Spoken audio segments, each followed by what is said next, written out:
Welcome to my YouTube channel. आज यहाँ पर हम एसएससी सीजीएल के फोर्थ शिफ्ट जो कि 6:30 बजे ख़त्म हुआ है उसके पेपर के जो है जीके जीएस के क्या प्रश्न पूछे गए थे उसकी करेंगे एनालिसिस। तो चलिए शुरू करते हैं। देखिए यहाँ पर पहला क्वेश्चन है कि पहली पंचवर्षीय योजना किस मॉडल पर आधारित थी। तो ध्यान से सुनिए, ये जो पंचवर्षीय योजना है आप पिछले कुछ महीना से देखेंगे जितने भी एग्जाम हुए हैं, अभी यूपी पीसीएल का एग्जाम हुआ है, एग्जीक्यूटिव असिस्टेंट का, सीपीओएसआई का हुआ है, स्टोनो का हुआ है, हर एग्जाम में पंचवर्षीय योजना से प्रश्न तो बन ही रहे हैं, 1 से 2 क्वेश्चन। तो आप लोग उसको पूरा तैयार कर लें और यहाँ पर हम आपको पूरा डिटेल बताने वाले हैं क्योंकि अगले आपके सभी शिफ्ट में पंचवर्षीय योजना से क्वेश्चन आने वाले थे। तो देखिए प्रश्न ये पूछा गया था कि पहली पंचवर्षीय योजना किस मॉडल पर आधारित थी। तो सही आंसर यहाँ पर हो जाएगा हेरोल्ड डोमर मॉडल पर आधारित थी। ठीक है, अब ध्यान से सुनिए, हेरोल्ड डोमर मॉडल जो है, ये जो है हेरोल्ड डोमर एक व्यक्ति का नाम है। ये कहाँ के थे? यूएसएसआर। यूएसएसआर का मतलब रसिया के थे। कहाँ से थे भाई? रसिया के। और आपको यदि ना मालूम हो तो प्रश्न ये भी पूछा जाता है कि पंचवर्षीय योजना किस देश से लिया गया है। तो यूएसएसआर अर्थात रसिया से ही लिया गया है। अब ध्यान से सुनिए, पहली पंचवर्षीय योजना जो थी 1951 से लेकर 56 तक 5 वर्ष चली थी और इसका पूरा मॉडल, मतलब मॉडल नहीं, इसका पूरा रचना तैयार करने में भारत के मुख्य जो है अर्थशास्त्री का योगदान था, के.एन. राजा का। ठीक है, इसका पूरा संरचना तैयार किए थे। ठीक है, लेकिन मॉडल जो है किसके आधार पे था? तो हेरोल्ड डोमर कहाँ के थे?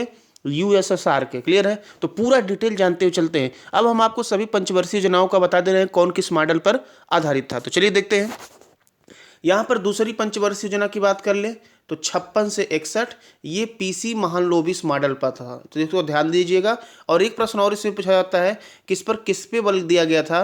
तो औद्योगिक विकास पर, इसमें औद्योगिकरण पर बल दिया गया था। क्लियर है? आप लोग स्क्रीनशॉट लेकर ध्यान से जो है इसको लिख के तैयार करके जाए, अगले शिफ्ट में पक्का इससे 2 क्वेश्चन आपको मिलेगा ही। आगे देख लीजिए, तीसरी पंचवर्षीय योजना 61 से 66 तक गाडगिल योजना पर ही आधारित था। ठीक है, आगे बात कर लेते हैं। उसके बाद क्या हो गया? 66 से 69 के बीच में हो गया योजनावकाश। ठीक है, यहाँ पर कोई पंचवर्षीय योजना नहीं चली। क्यों चला? क्यों हुआ? क्योंकि आपका जो है यहाँ पर भारत पाकिस्तान युद्ध और तीसरी पंचवर्षीय योजना विफल भी हो गई थी और भारत पाकिस्तान युद्ध का भी यहाँ मैटर हो गया। इसीलिए 66 से 69 तक क्या हो गया? योजनावकाश। ध्यान दीजिएगा। इसके बाद चौथी पंचवर्षीय योजना 69 से 74 आई। इस समय इंदिरा गांधी की सरकार बन चुकी थी। ठीक है, और यहाँ पर गरीबी हटाओ का नारा 1971 के चुनाव में दिया गया था। ठीक है, बात समझ में आ रहा है? चलिए, इसके बाद पांचवी पंचवर्षीय योजना की बात कर ले तो ये आपका 74 से 79 तक थी। ठीक है, 74 से 79 इंदिरा गांधी इस समय थी और 75 में जो है आपातकाल भी लगा दी थी और यहाँ पर लक्ष्य भी लिखा गया कितना कितना हासिल हुआ है। तो ये सब भी नोट कर लेंगे आप। ठीक है, और इसमें सर्वोच्च प्राथमिकता दी गई कृषि को। ठीक है, चलिए आगे बात कर लेते हैं। ये इसके बाद क्या हुआ? 77 तक चला, लेकिन बीच में बन गए मोरारजी जो है देसाई की सरकार बन गई। ये आप जान लीजिए क्वेश्चन कि मोरारजी देसाई जो है 1978 में भारत के प्रधानमंत्री बने और प्रश्न ये पूछा जाता है कि पहले गैर कांग्रेसी प्रधानमंत्री कौन थे? तो मोरारजी देसाई थे। ठीक है, अब इन्होंने जैसे ही सत्ता में आए पंचवर्षीय योजना को 78 में ही खत्म कर दिया। ठीक है, और इसके स्थान पर एक वार्षिक प्लान बना दिए जिसे रोलिंग प्लान कहा जाता है। तो रोलिंग प्लान का जो है श्रेय किसे जाता है? मोरारजी देसाई को। यह क्या था? एक वार्षिक प्लान था। ठीक है, चलिए आगे बात कर लेते हैं। अगला प्रश्न। अब इसके बाद रोलिंग प्लान हो गया।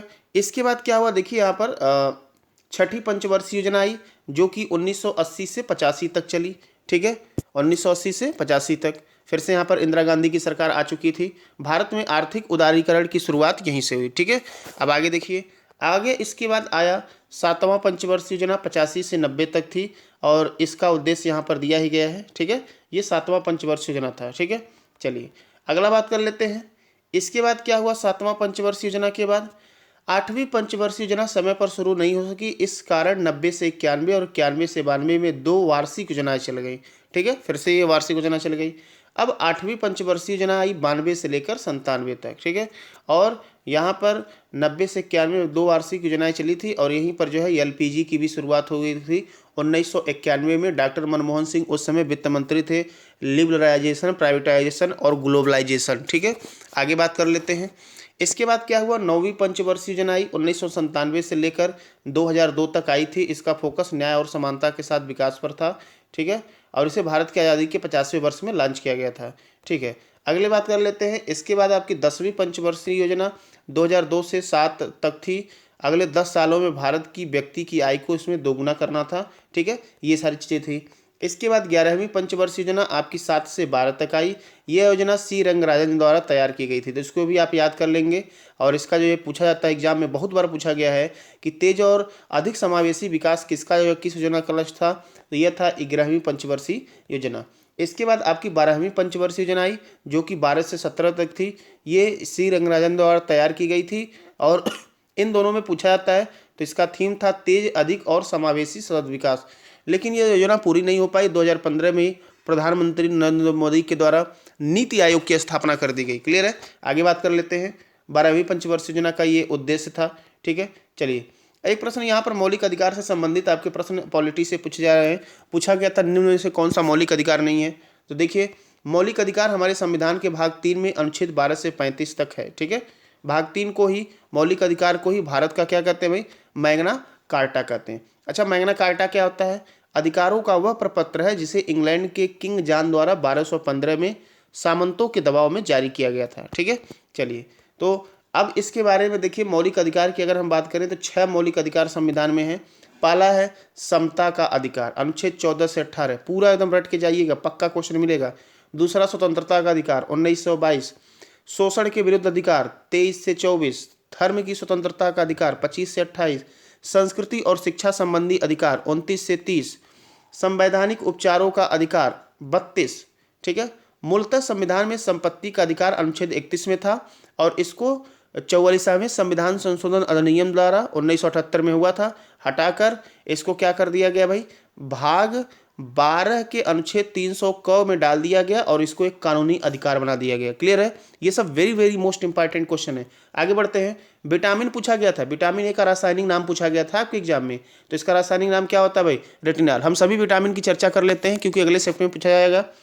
कमी से होने वाला, विटामिन ए की कमी से जो रोग होता है उसे रतौंधी कहते हैं। आपको खाना क्या है, गाजर, दूध, अंडा, फल खाएंगे तो विटामिन ए की समस्या नहीं रहेगी। दूसरा देखिए यहाँ पर विटामिन बी होता है, बी में कई विटामिन B12 तक होते हैं, तो उनकी भी चर्चा कर लेते हैं। विटामिन B1 का रासायनिक नाम था थायमिन है। इससे होता है रोग बेरी बेरी होता है। आपको मूंगफली खाना है, आलू खाना है, सब्जी खाना है तो आपको बेरी बेरी नहीं होगा। विटामिन B2 की बात करें तो इसका रासायनिक नाम है राइबोफ्लोविन। इसके कमी से जो रोग होता है त्वचा फटना, आँख का रोग। अंडा, दूध, हरी सब्जी। क्लियर है। इसके बाद विटामिन B3 का बात कर लेते हैं। इसका रासायनिक नाम है पैंटोथेनिक अम्ल। इससे क्या होता है, पैरों में जलन, बाल सफ़ेद। आपको मांस लेना है, दूध लेना है, टमाटर लेना है, मूंगफली लेना है। क्लियर है। विटामिन B5 की बात कर लेते हैं।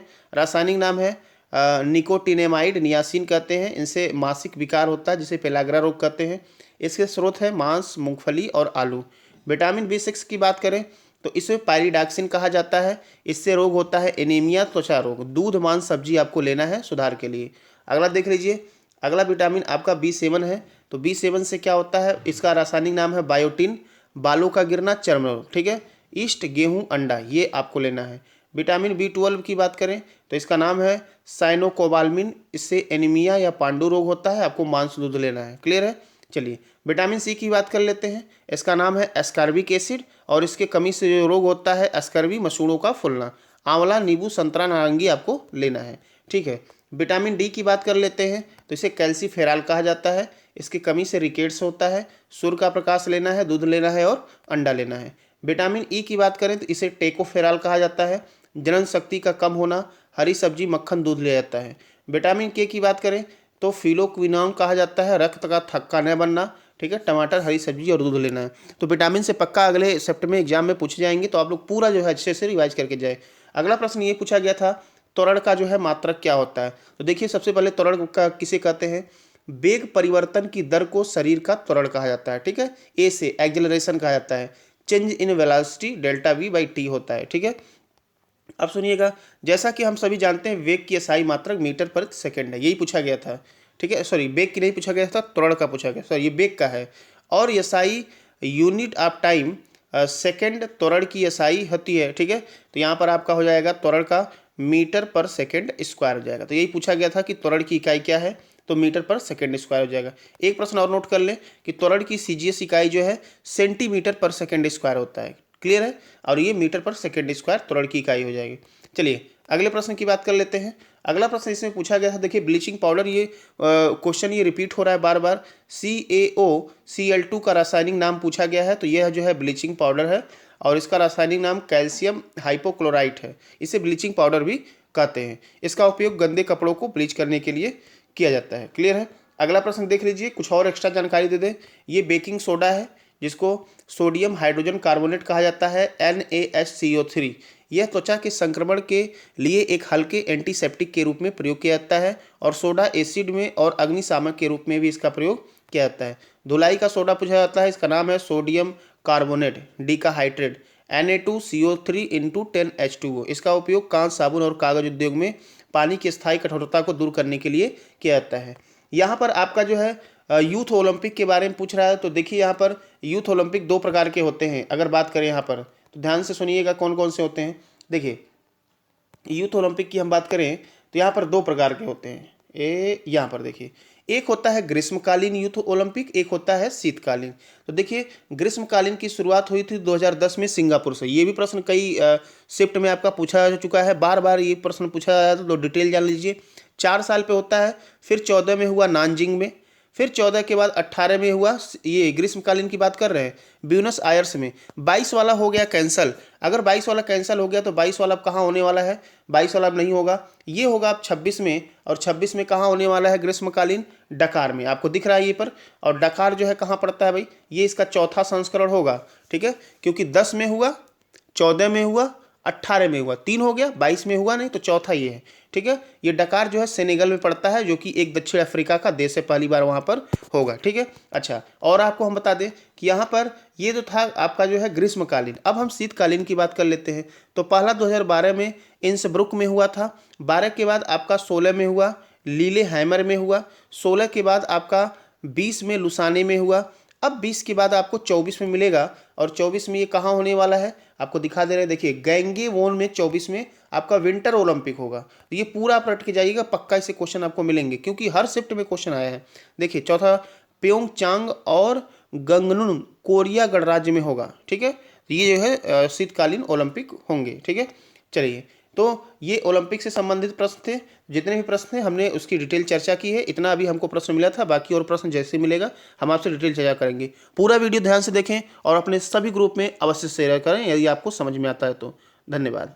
अभी हम रीजनिंग का एनालिसिस जल्दी ही लेकर मिलते हैं कि पूरे चारों शिफ्ट में कैसा रीजनिंग आया था, आपको कैसे डील करना है।